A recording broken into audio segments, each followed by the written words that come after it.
آج جس پیکج کی طرف ہم اب بڑھ رہے ہیں وہ یہ ہے کہ جو کسانوں کو جو قرضے ملتے ہیں وہ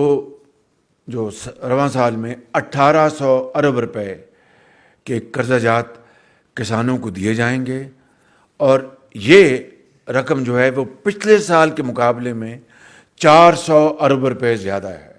ان علاقوں میں، متاثرہ علاقوں میں سیلاب کی وجہ سے وہاں پر جو چھوٹے کسان ہیں، وہاں پر ان کا جو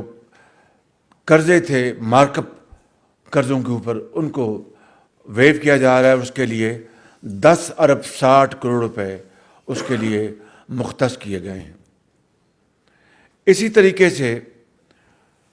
وفاق اور چھوٹے صوبے مل کر ان چھوٹے کسانوں کو وہ تقریباً 8 ارب یعنی 8 ارب 20 کروڑ روپے